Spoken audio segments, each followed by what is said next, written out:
next hour,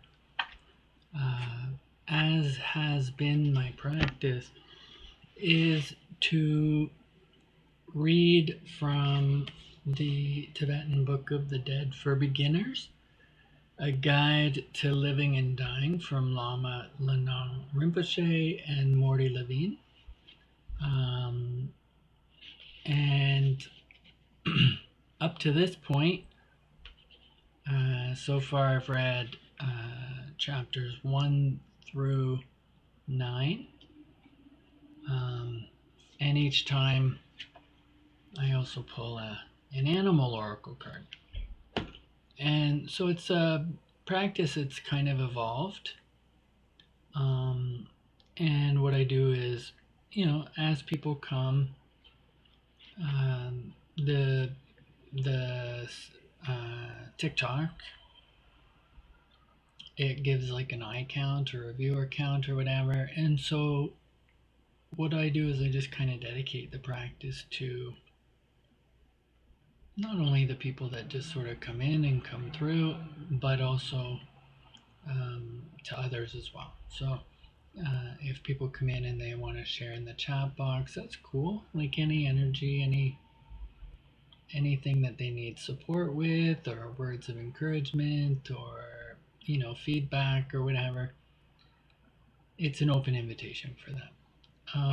My name's Angus, right? I also go by Angus by design, and primarily this is just a practice that I do.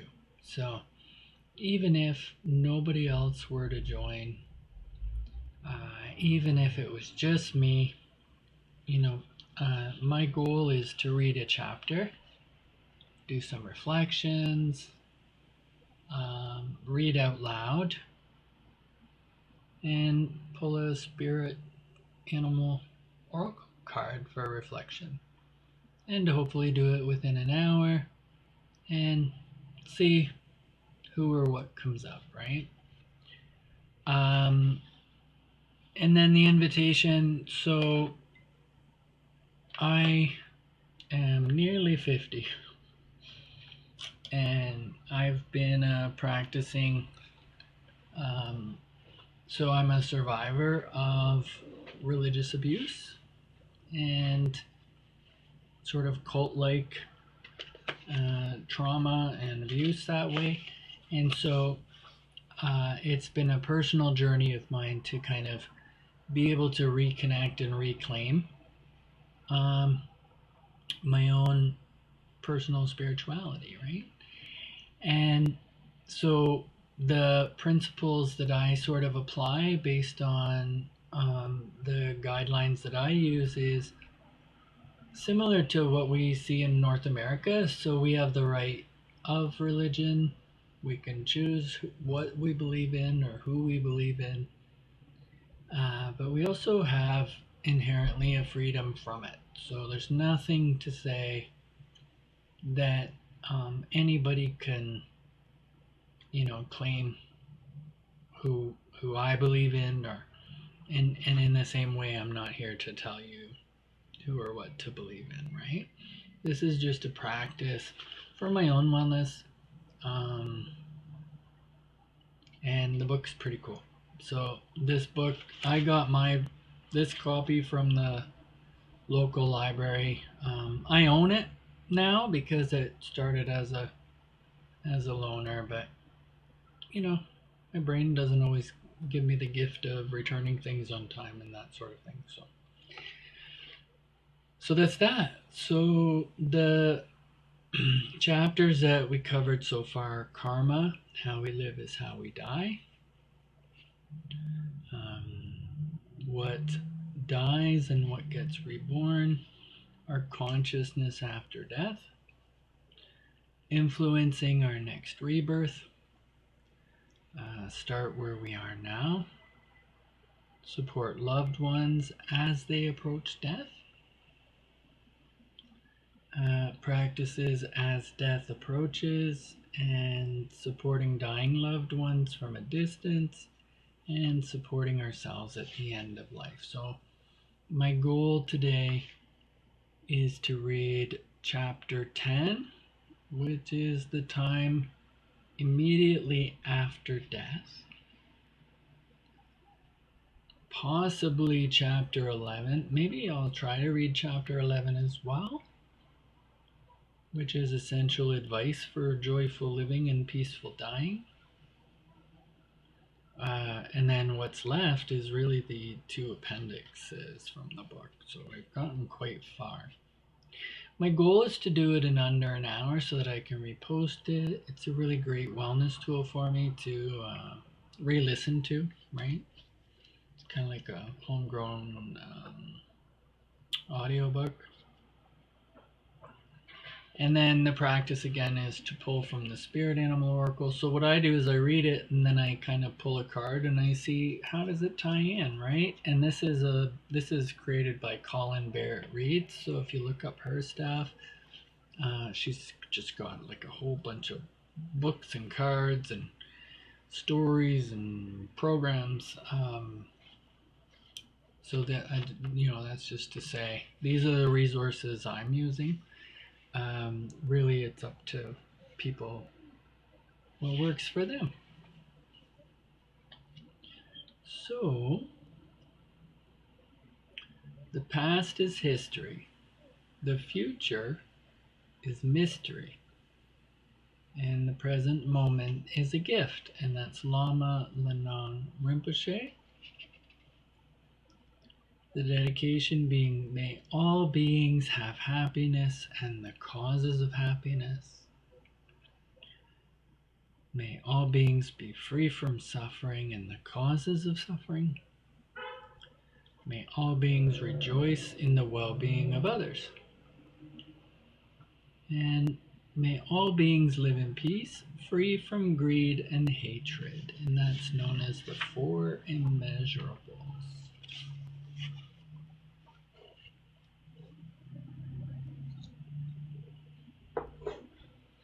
So an invitation for you in this moment to incorporate into your practice is to just, wherever you are, whatever you're doing, try to kind of be 1% more comfortable. So if you're sitting, just adjust your posture. Same if you're laying down. Don't lay down if you're driving. If you're driving, still remain focused. But even then, right? We can aim for 1% more comfortable. So chapter 10, the time immediately after death. So when a loved one is passed and is no longer breathing, or when death has been verified, being calm, aware, and loving can continue to support their consciousness. From those who have died and returned to their body in a near-death experience, we know that in many cases the deceased can still hear what is going on. The consciousness may still be aware and very sensitive even after death. So for example, agitated crying can still be heard or sensed by the deceased. It can impact the deceased consciousness as they continue through the bardo. If this emotion can't be avoided, then best for the bereaved to leave the room until they have calmed down. Buddhists may leave a body in place at rest for a period of time. This is done once again to give the consciousness time to acclimate to the bardo with calmness and to allow Buddhist priests or lamas to pray and guide the consciousness. So followers of Tibetan Buddhist schools may leave a body in its place for up to 7 days, according to astrological charts. Pure Land Buddhists have leave a body at rest for 12 to 24 hours. The specifics of the practice are different, but the overall intent to allow the body to rest, and the consciousness to move on in peace are consistent. Given the practicality of laws of the country, leaving a body in place for lengthy time periods may not be possible. Best to plan in advance for what is practical and possible. Many leave the body at rest for a few hours. The length of time is not the key factor. How the time is spent during that rest period is of greater importance. While the body is at rest, prayers can be read, poetry can be recited, and gentle, soft music can be played. It's also very calming and beautiful to have butter lamps or candles lit. Calm, joyful thoughts about the individual can help both the bereaved and the deceased. Positive thoughts, speech, and actions after death can all help the consciousness acclimate to and move on from or through the bardo in a calm state. It is our opportunity to wish our loved one peace on their journey and to encourage their consciousness to move on peacefully to their next phase after death. So days or weeks later, consider a celebration event of the deceased's life. Joy and tears can mix in a celebration of how that person was able to be of benefit to others in their life. So celebration activities can include donating to a cause important to the deceased, planting a tree in their honor, or performing a life release.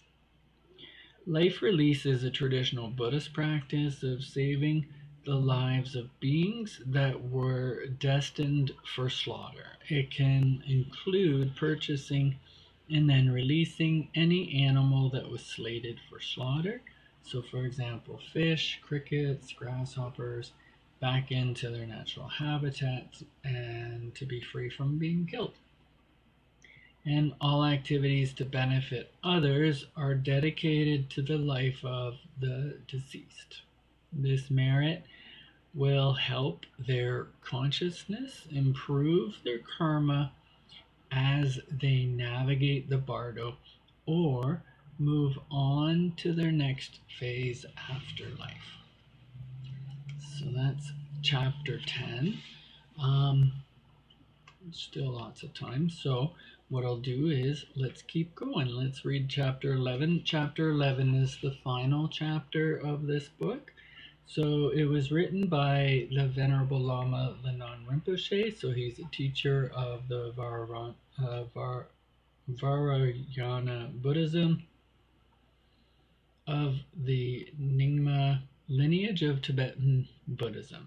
So born in Tibet, he currently directs the Nyingma Lingpa Center in San Diego and teaches throughout the United States and internationally. And it was co-written by Mordy Levine, or Levine, who's the president of the center and has taught meditation to more than 250 people. So let's read chapter 11 and we'll pull the card and see what's what. So chapter 11 says essential advice for joyful living and peaceful dying. So since how we live is how we die, we offer these reflections for courageous living. So we hope you find them helpful and inspiring. All right. Itchy face, itchy face. Okay.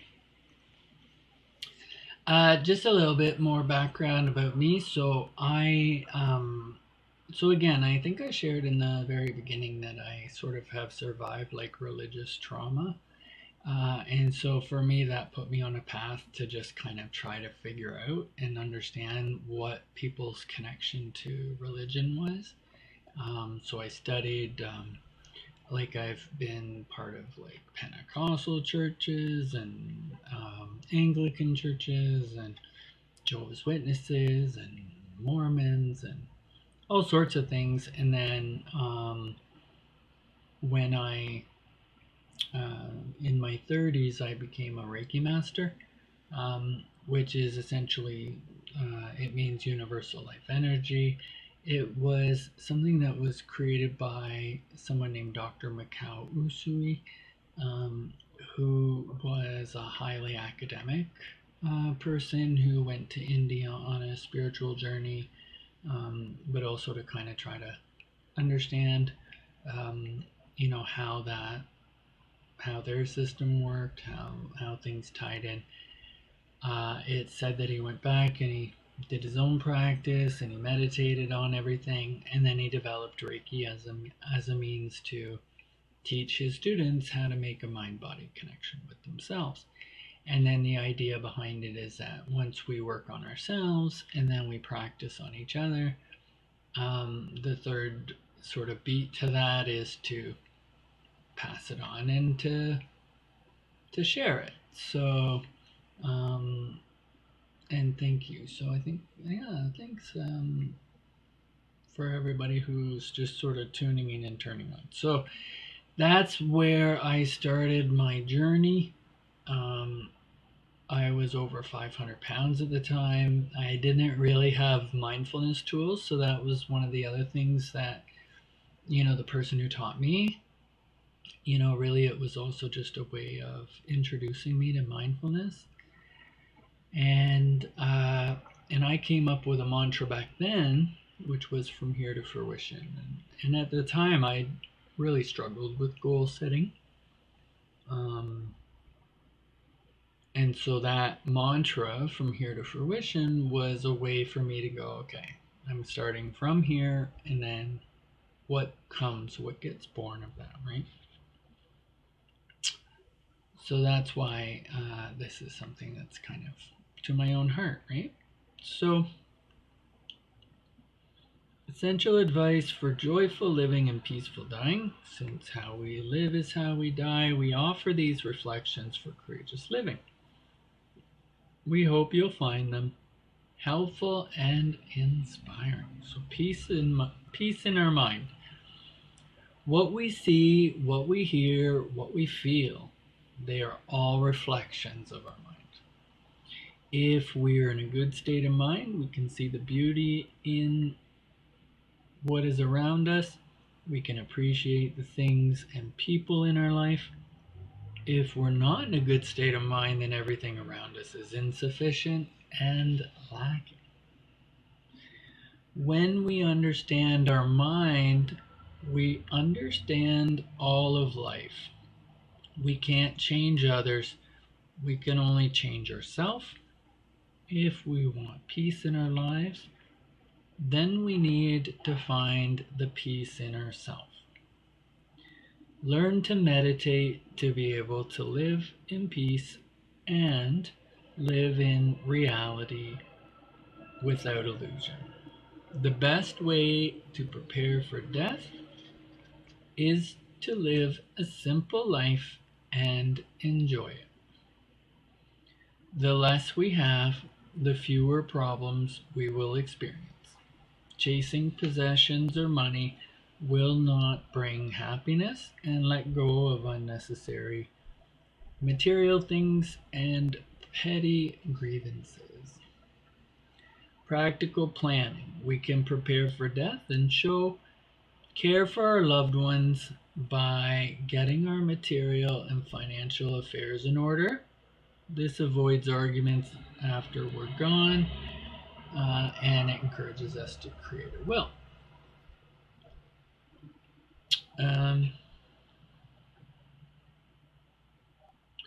Talk with family members about the dying process, so how you feel and what you would like when the time comes, and then putting it in writing how family or friends can help. Oh, just give me 1 second.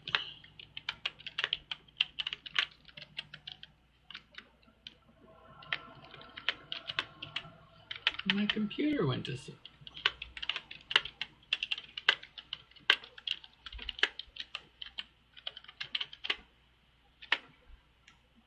There we go. See if I'm still. Am I here? Am I here? Looks like I'm still here. Okay.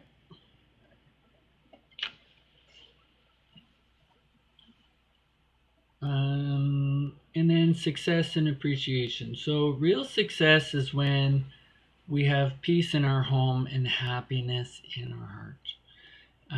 Then we are truly a successful person. So the richest people in the world are still chasing and purchasing things and businesses. How are they enjoying life? Are they satisfied, or do they still want to buy more?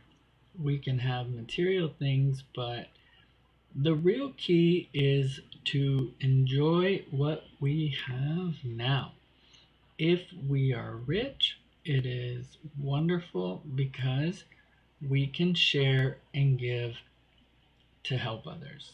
So many of us live in abundance. We need to appreciate it and enjoy it. Enjoy the weather, enjoy our family, enjoy our life. It doesn't matter if we are rich or poor. Enjoy. If we want to be happy, we need to train ourselves to appreciate what we have. No need to pine or grasp for what we don't have. When we appreciate our life, there is no suffering. And then daily life, when you wake up, create a beautiful motivation for the day.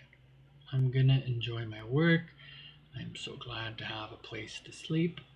I am glad I have a job to work. I'm glad I have a family.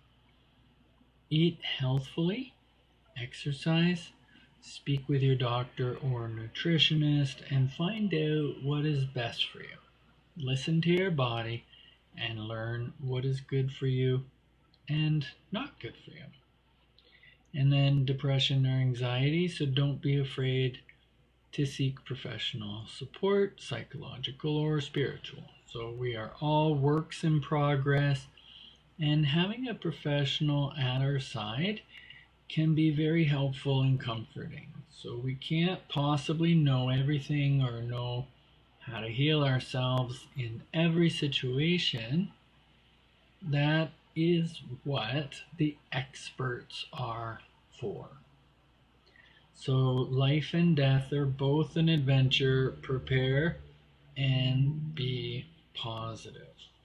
Well, that's really cool. So and we got like plenty of time. Hey Brad, good to see you, my friend.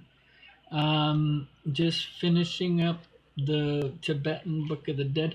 This is really cool. Yesterday I was looking on the YouTubes, and if you look up the Tibetan Book of the, like, there's so many resources about it, so many ideas.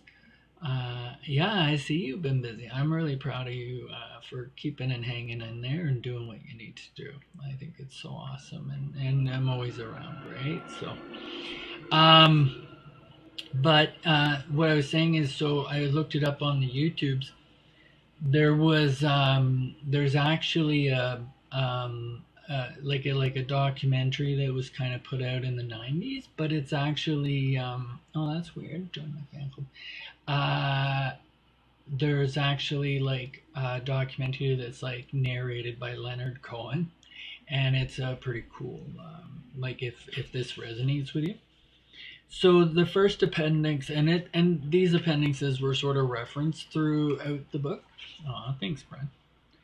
And it's practices to develop compassion and wisdom. So as discussed in chapter 5, the development of compassion and wisdom leads us to a happier life, a peaceful death, and an auspicious rebirth. Here are additional practices to cultivate compassion and wisdom in our lives. Oh my gosh, I could use some of these. Let's see. So practice to develop compassion, and then Loving kindness meditation.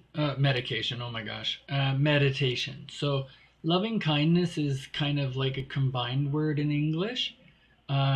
The sort of word is metta. So the idea of loving kindness is kind of a combined effort that we can reflect on. So the idea is that we're like being loving and kind, right? And then we're projecting that and we're doing it for ourselves.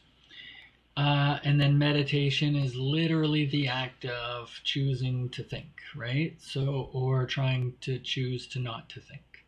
Um, Again, depending on which end you are. And trust, I would like, I can look like a hippie or I can look like an idiot, but at the end of the day, my ability to either, pay attention to my thoughts or to guide my thoughts, like nobody's perfect. So meditation is really the act of really just being calm with ourselves, right? And thank you, Brad. You too, my friend. Like, I appreciate that you show up for yourself and for others every day. And you're just radically in the moment, which is amazing, right? So let's see. So, practice to develop compassion, loving kindness, meditation. If you want others to be happy, practice compassion. If you want to be happy, practice compassion. And that is a quote from His Holiness the 14th Dalai Lama. Take a few minutes to sit peacefully with your eyes closed or looking down and observe your breath as you breathe in and out. Allow yourself to breathe naturally without any modification of the breath. For a few minutes, simply observe your breath in its most natural state as it passes through your nostrils. If you find that you are distracted by your thoughts or sounds, no problem. Just go back to observing your breath. Part 1. When you are calm, recite the following verse to yourself 3 times, slowly, with intention and devotion. And what I'll do is I'll do it now. So if you want to kind of follow, if you want to sort of get comfortable and hear it, and then you can kind of like, once you hear it, you can repeat it with me. But I'll do it 3 times. So, may I be happy. May I be peaceful. May I be free from suffering. May I be happy. May I be peaceful. And may I be free from suffering. May I be happy. May I be peaceful. And may I be free from suffering. And then observe your breath as you did earlier for a few moments.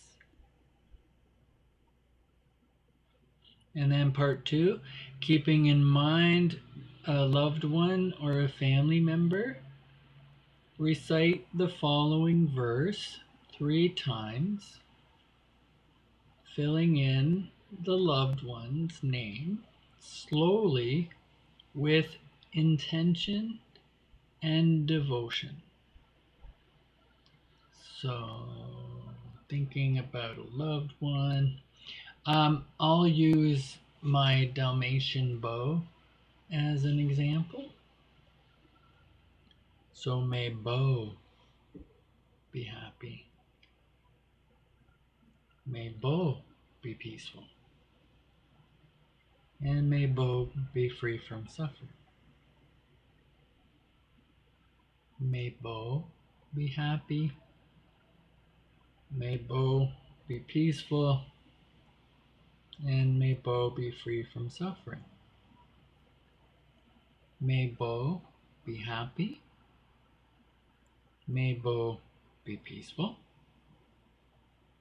and may Bo be free from suffering.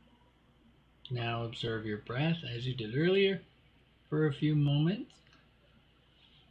And then part 3 is keeping in mind someone you feel neutral about. So for example, the cashier at the grocery store, or someone that you don't really know very well, and recite the verse 3 times and fill in the person's name. If you don't know their name, it's okay to use a descriptive title, for example, like the bank teller. So I'll use everybody that is in this stream, right? So may the people in this stream be happy. May the people in this stream be peaceful. May the people in this stream be free from suffering. May people in this stream be happy. May the people in this stream be peaceful. And may the people in this stream be free from suffering. May the people in this stream be happy. May the people in this stream be peaceful. And may the people in this stream be free from suffering. So now observe your breath as you did earlier for a few moments. And part 4 is to bring to mind someone that you have difficulty with. So for example, someone you don't care for or find annoying. Recite that verse 3 times and fill in the person's name. So, who could I use as an example? Who don't I care for too much, or who do I find annoying?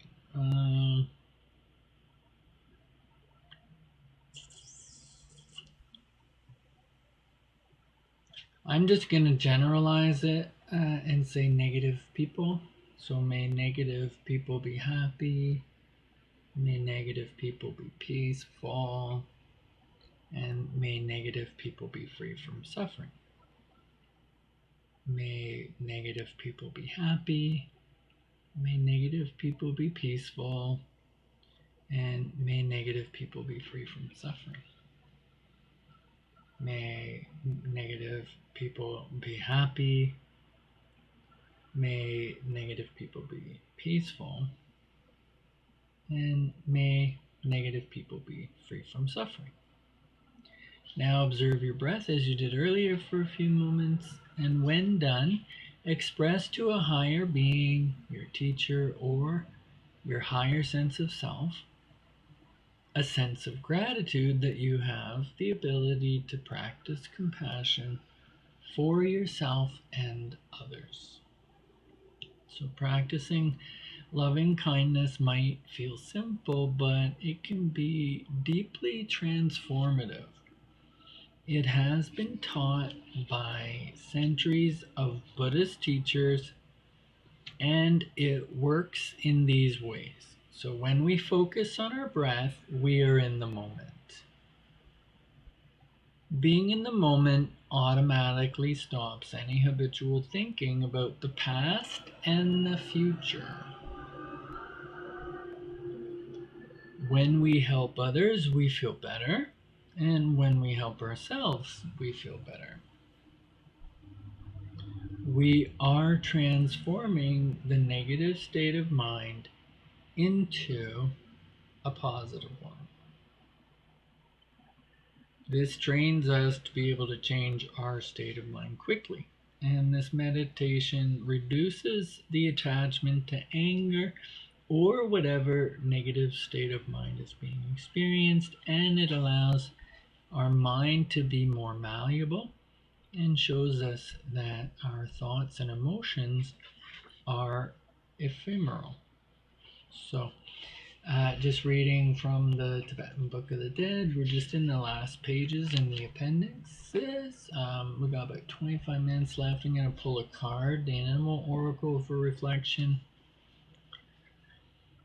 So far we've had like 187 people go through and flow through, so this is really just a practice that I'm doing, but I open it up. So If you have anything you'd like to share or you need from it, feel free to share that. There's no expectation here. There's no sense. I'm a little counter kind of culture, I guess. Like I'm not trying to sell anything. I'm not trying to be an expert in your life. This is just a practice that I'm doing and that we're sharing. So practice to develop wisdom, observation, meditation. So if you wish to make an apple pie from scratch, you must first invent the universe. And that's Carl Sagan, cosmologist. We can use analytical meditation to develop wisdom that helps us understand the emptiness of all phenomena and the reality of ourself. The emptiness of all phenomena means simply that our reality is always changing. Nothing is solid or permanent. By understanding this and reminding ourselves that everything is always changing, it helps us to reduce our grasping and clinging to things that we think are solid and permanent. So people, places, and experiences. The grasping and clinging is what causes us suffering. We typically also view ourselves as a solid, permanent being. And as a result, this makes it difficult for us to be flexible and to see others and ourselves with an open mind without judgment. So we have a view of who we are that is quite fixed, our self-identity. This identity is developed and supported by the stories we tell ourselves about who we think we are. And when something happens that threatens that view, we can get angry, annoyed, or fearful. By understanding that we are always changing and that our self doesn't exist in a permanent sense, we can become more flexible with our views of ourselves and others, situations, and expectations. We can be more understanding of other people and situations. So, realizing emptiness and connection. Take a few minutes to sit peacefully with your eyes closed or looking down. Observe your breath as you breathe in and out. Allow yourself to breathe naturally without any modification of the breath. For a few minutes, simply observe your breath in the most natural state as it passes through your nostrils. If you find that you are distracted by your own thoughts or sounds, no problem. Just go back to observing your breath. In your mind, see a table. In English, it is described by the word table. This table is made up of many pieces: a top, legs, glue, nails, and varnish. The legs of the top are made up of wood from a tree. Before the tree was cut down, it grew as a result of many variables: sunlight, seeds, rain, earth, and wind, just to name a few. And before it was a tree, it was a seed from another tree, and another tree before that. What about the nails or the varnish? Those items can also be traced backwards to the people, companies, and components that went in to their production. And the people who created the components also came into being from their parents and the parents before them. Now we see everything around us, all phenomena, were caused by something that preceded it and can be traced back to a beginningless time. Next time, pick another thing, place, or person and go through the same logic. As you go about your day, notice everything around you and apply that same logic. When you walk around your work or home environment, notice that everything is empty of inherent existence. Everything has a name that refers to a thing that comes together for time. So Zen teacher Norman Fisher said, in the end, everything is just designation. Things have a kind of reality in their being, named and conceptualized, but otherwise they actually aren't there in the way we think they are. That is, connection is all you find, and with no things that are connected. So it's the very thoroughness of connection without gaps or lumps in it. Only the constant nexus wherever you turn that renders everything void. So everything is empty or connected, or empty because connected. Emptiness is a connection.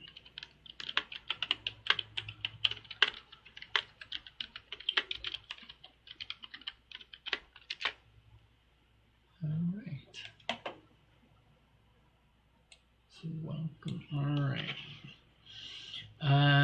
No solid self. So take a few minutes to sit peacefully with your eyes closed or looking down. Observe your breath as you breathe in and out. Allow yourself to breathe naturally without any modification of the breath. For a few minutes, simply observe your breath in the most natural state as it passes through your nostrils. If you find that you are distracted by your thoughts or sounds, no problem. Just go back to observing your breath. Read the following and then contemplate each question one at a time. So can you identify and define yourself? Where is it? Can you show it to someone? Is it fixed? Is it permanent? Close your eyes and contemplate this for a few moments. Are the opinions and views that you have of yourself different now than yesterday or a year ago? Close your eyes and contemplate this for a few minutes. What about other people? Are they growing or dying and changing along the way? Might their views, opinions, or motivations be changing too? And close your eyes and contemplate that. And then consider that we are always changing, and our views of ourselves and others are based on an illusion of permanence. The illusion is what we think that our views and what it is around us are solid and permanent, and it's just not true. So close your eyes and contemplate that for a few minutes. And then thoughts, views, opinions, motivation, and judgment are all subject to change from moment to moment, ours and everyone else's. So as a result, we would be foolish to judge anyone's motivation or even trust our own views with great certainty. As we contemplate this more and more, we will understand that our reality is not what we think it is. It is something more nuanced, always changing, and more illusory than we think. We can be more open-minded to the views of those around us and more compassionate to ourselves and others. So close your eyes and contemplate that for a few moments, and may all beings benefit. So we might be able to just finish this bad boy off and pull a card, but I got 15 minutes to do it. So I'm going to hammer through. So this is Appendix B of the Tibetan Book of Dead in a summary. So the Tibetan Book of the Dead, composed in the 8th century by the great Buddhist master Padmasambhava, describes instructions that an accomplished Buddhist Lama uses to guide the dying Buddhist practitioner to liberation, or through the bardos, the post-death states of consciousness, to an auspicious rebirth. These instructions are also meant to be employed while we are alive and healthy as part of our daily Buddhist practice. They prepare us to approach death and the bardos and our roadmap to liberation. The Tibetan Book of the Dead in the Tibetan language is called Bardo Thodol. All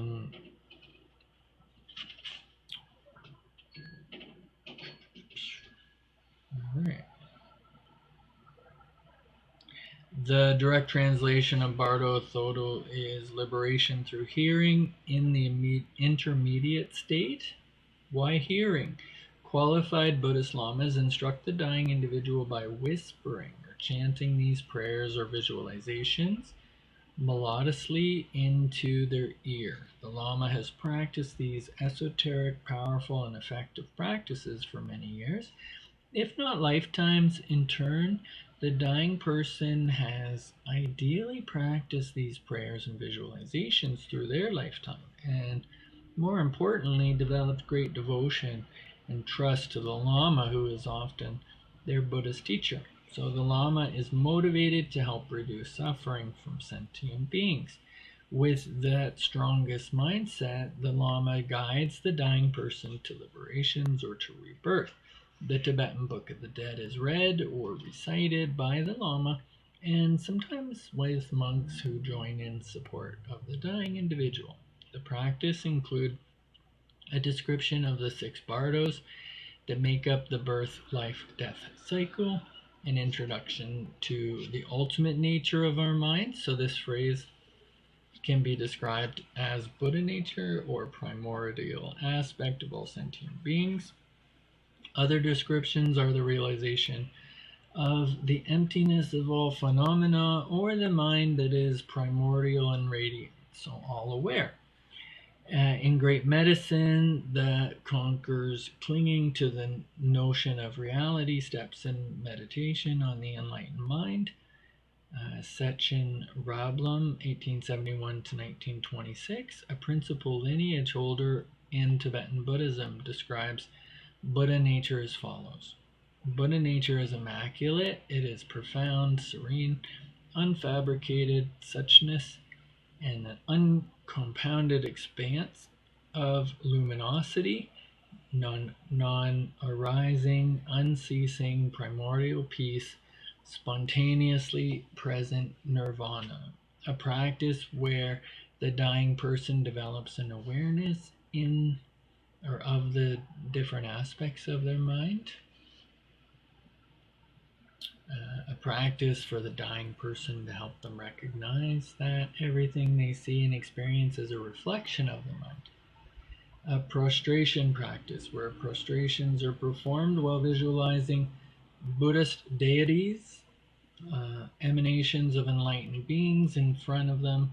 The visualization of and devotion to these magnificent deities allow the practitioner to purify their own karma through confession and expressions of regret for the negative habits they developed during their lifetime. And a prayer practice where the dying person confesses their negative karma and resolves not to repeat the actions that caused it. A description of how and when the body degrades as it approaches death. This allows the qualified Buddhist Lama to guide the dying person through the practices described here and based on the stages of dying that are already taking place. A practice that transforms consciousness, negative karma, to a higher being as one dies. So by reducing or eliminating negative karma in this way, the dying person can proceed through the bardo to rebirth without the burden of negative karma. And a protocol where the Lama can be free or can free the dying person from suffering that all beings experience as they go through cyclic existence, so birth, life, and death. And then visualization and recitation practices that help the dying person merge their mind with the mind of enlightenment. Refuge prayers where the dying person expresses their devotion to the 3 jewels of Buddhism, the Buddha, the Dharma, and the Sangha. And refuge prayers where the dying person expresses their devotion to the Buddhas and Bodhisattvas. For traditional Buddhist practitioners of Tibetan lineages, these prayers and protocols are chanted to the dying person over many weeks as they go through the bardo of dying and the bardo of luminosity. May all beings benefit. Oh my gosh. So that's the book. The things that are left are resources. So it lists like books like the 5 invitations, How We Live is How We Die, Graceful Exits, Preparing to Die, blah, blah, blah, blah, blah. Movies like Groundhog Day, The Sixth Sense, Defending Your Life with Albert Brooks, Ghost, and I Origins Meditation Pro Series, Insight Timer app, 10% Happier app, that sort of thing. And then Thoughts About Rebirth. So University of Virginia School of Medicine has scientifically documented over 2,500 cases of children from families of all religions who have recalled their previous lives in great detail. Their scientists and researchers are tasked with identifying and validating any claims of rebirth or reincarnation, and etc., etc. And then it just talks about the authors. So Lama Lhanang is Venerable Lama Lhanang Rinpoche was born in Golok, Amdo, northeast of Tibet. As a child, he entered the Tibetan Chokerling Monastery, located in the Gade region. It talks about where he got his teachers. Mordy, Levine, Sounds True, which is the publisher of this book. But that's great. So I'm going to take a quick moment. We'll close it off. All of these have been recorded, so if anybody wants to access the recordings, let me know. I'm going to pull a card from the Animal Oracle, and we've had 332 folks kind of go through this, which is really cool. I really appreciate having all that energy. So in this moment, this is going to be kind of taking on kind of like not only what we just read, the energy in that, the energy of everybody that's kind of joined, the energy from today. And this is for you too. So it's just in reflection. Let's see. This is a tool I've used for reflection. I've done readings, or I do readings for myself, and it's really just a practice to kind of be able to bring our mind somewhere else. So I'll take this top card, and it's Panther Spirit. This is, I think, the 3rd time it's come up through this book series, and the Panther says, reclaim your power. So the guidebook, it has a couple of sections. It has like an oracle message, so it kind of talks about the spirit of the panther in general. And then it has like a protection message. All of it's in reflection.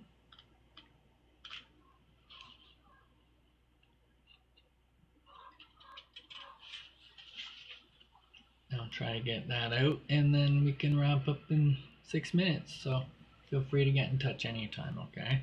So Panther Spirit, reclaim your power. The oracle message, it takes courage to face challenges, and right now, Panther Spirit's here to say that you are braver than you think.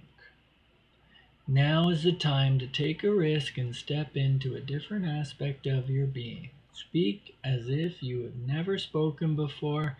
Act as you've always dreamed you might. Have the courage to act, and love fearlessly and fully. And expect to feel the adrenaline rush as you're initiated. Oh, just give me a second. Oh my gosh. Oh.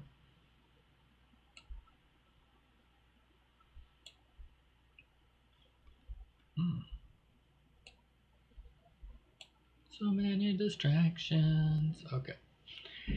So, as you're initiated into a new, braver, bolder self. So, Panther Spirit says it's time for dreaming about what you want to do, is giving way to that first courageous act towards reclaiming your Panther Spirit and power. So, your new identity may feel strange at first, but you have what it takes and your soul wants this. So, be bold. The protection message. So, are you feeling shaky because you've made a bold move and have not yet seen confirmation that everything is going to work out? Or is fear holding you back? So, are you afraid to act until all risk of failure has been removed? The moment when there is no risk whatsoever will never come. So, follow the urging of your Panther Spirit within and look fear in the eye. Have you ever heard the famous line, "The only thing we have to fear is fear itself"? Stare down your fear and it will retreat and make way for your courage to fill you head to toe. Perhaps you're afraid you can't trust the power that is rising in you, and you fear the qualities you will find when you look deeply and at why you resist the challenge before you. So every part of you, no matter how dark it may seem, has a light quality, so be bold and face it. Own the light and make peace with your shadow. Spirit trusts you, so be brave and trust yourself. So that's that. Awesome, everyone. Let's see here. So that's the Panther. That's the Spirit Oracle. Again, these are just tools that I used. What I did was, for several many days, I read this book.